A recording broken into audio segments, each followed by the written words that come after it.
actually the opening match, I believe, of Rampage, because that was the highlight of the whole show.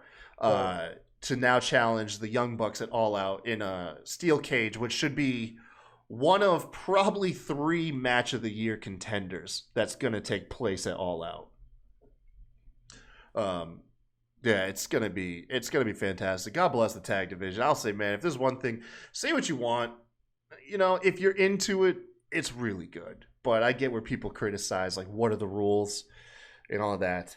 But even that, like, in tag team wrestling, like, I don't mind it when those things kind of happen in a tag team match because there's so much shit going on. It's not one-on-one. Like, I kind of give it a pass, especially with some of these tag teams, like, because there's so many fucking factions and there's so much other stuff going on. Like, I don't really give it, like, I'm harsh about the no rules thing too, but that's only for like one-on-one matches and championship matches, not so much these tag matches where all these factions and shit are involved. Like, I don't mind it kind of being like, all right, I'm gonna let it go a little bit because there's so much going on. You know, AEW would save themselves a lot of trouble if they could just establish that. Because I get it. Like, so I'll say this. In Charlotte, we saw the 5-on-5, the Dark Order versus the Super Elite. And you had moments in the match where, you know, all 5 members of the team are coming in and just smashing a guy in the corner, like back to back to back. The ref's doing nothing. And this is obviously because this is one thing that got AEW popular was the PWG style, where you see this stuff all the time. Exactly. All you have to do is establish in the rules. Acknowledge it. Just acknowledge that, yeah, the rules are going to be severely bent. Like, you can't have no blatant DQs. Right. But, yeah, like, brawls are going to be lasting long. Just stuff like that's accepted. And then a lot of the critics online wouldn't have a leg to stand on because they always complain that what are the rules? So if you establish it, or not even AEW could just take a huge step forward. Not even necessarily establish it, but be uniform with it across all your fucking matches. Because some matches they're held to a T, and then some matches there's no fucking. It's damn near a no holds barred match, and nothing even happens, and there's chair tradition involved. So, like, my thing is, I don't necessarily think you have to acknowledge it because I mean that's not wrestling acknowledging something. But my thing is be uniform with it. If it's gonna be like ECW, no one ever came out and said there's no rules. It's up to the ref's discretion. No, we knew that because every fucking match, even the technical matches with like fucking Dean Malenko and Eddie Guerrero, a table or a chair would get involved sometimes down the line or whatever. Like, but we just knew, hey, it's ECW, shit happens.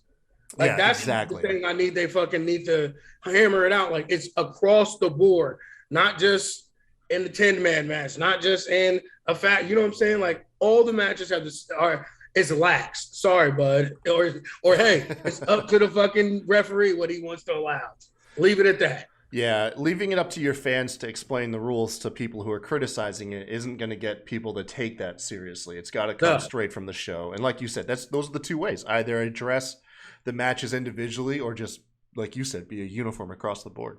And boom, you take away a huge chunk of the active criticism that AEW receives. That's my thing. Like, I don't mind the lax rules shit. Like, I love that because it gives you different avenues for matches, and especially with matches that you know are going to be shit. You can involve a chair or a weapon or something, and you get a hot finish from one of your heels or something. Like, I get it. I understand. I'm not mad at it. Yeah. But you can't change it match by match, where one match has every fucking rule in the book, and then the next one, there's people getting stabbed in the head with screwdrivers and shit. And you don't call Jesus Christ. My favorite tag match style has actually always been a tornado tag. Anytime I'd be playing like pro wrestling games, tornado tag all the time. Everybody in. Yes, sir. Other than that, the other big highlights, the biggest of the next highlights is definitely going to be Aleister Black. He kills it with his promos, man. Oh my God. If there's ever him and John Moxley feel like the most just I can breathe and show you what I'm about on AEW, which is so contrasting to what we got, you know, in WWE. I will give, with the exception of Black leading up to his release. They were doing some pretty cool stuff with the Dark Father. My thing is, like, how do you not find something like, even everyone knows how much I dislike Moxley. Yeah. But like just seeing him like gradually progress and perform and just take control, like you had these men in your fucking pocket for years. Like, I don't understand how you couldn't find something better for these guys to do and to be. Like, they literally, like, I don't care about that WWE shit everybody gives AEW about. Like, there's only been one fucking top flight promotion for the last 20 years. Yeah. Where the fuck else are they supposed to get talent from? I saw an awesome piece of art. I use the word art very loosely. It's it's an advertisement for Monday Night Raw back in the Attitude Era, and it had WCW plastered over everyone's faces that had touched down in WCW, and it was like, this is how Twitter would have been back in like '97.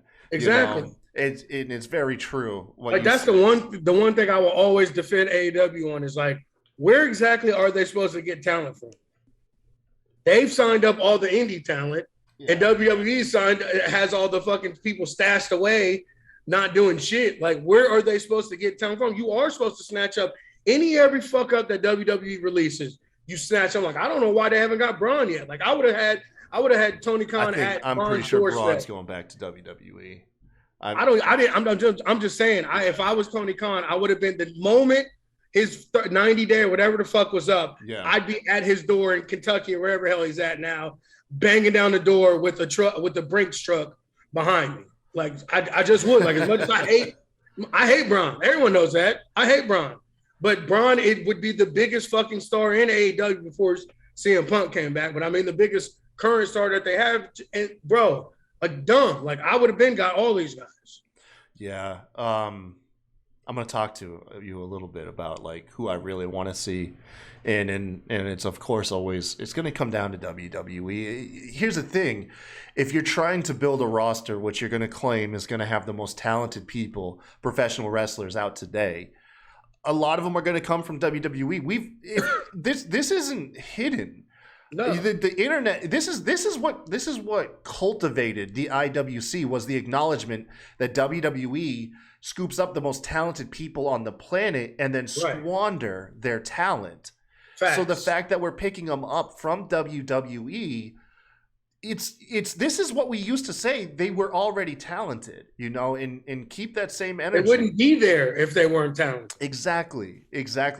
This isn't like the early 90s or the women's division in the early 2000s where we were just scooping up bodybuilders and models. WWE has actively been recruiting the most talented roster. It's whether they intended on using them or they misused them is another thing, but we know WWE is stacked. Why would you be AEW and not want it? I think what it is Impact or TNA, not current Impact, but TNA and WCW just showed you how to fumble talent still. And I think everyone expects that from AEW. Which and my thing about that is, like, that was different because it was a dying promotion and they were picking up real cast-off. These guys that are being released now are not those guys that were being released that TNA and WCW picked up. These guys, some of these guys are former world champions. Some of these guys are fucking 10 and 15-year veterans on the independent circle and have been around the world. Yeah. Like, these are actual real fucking talents. A lot of them world champion material talents that the WWE hoarded. And like you said, either didn't use it all or completely fucking misused. So I never looked at it that way at all. Like I said, between AEW and NXT's like last 3 or 4 years, they've raided the independents. There is no top flight independent stars now. They took them all. So, like, where the fuck else are you supposed to get the guys? You have to get them from WWE because you have half and they have the other half. That's very true. Oh, man. That felt good to get off my chest. I'm not going to lie. Aleister Black, obviously one of these people. And the fact that he hasn't murdered somebody with that kick and how he gets that off without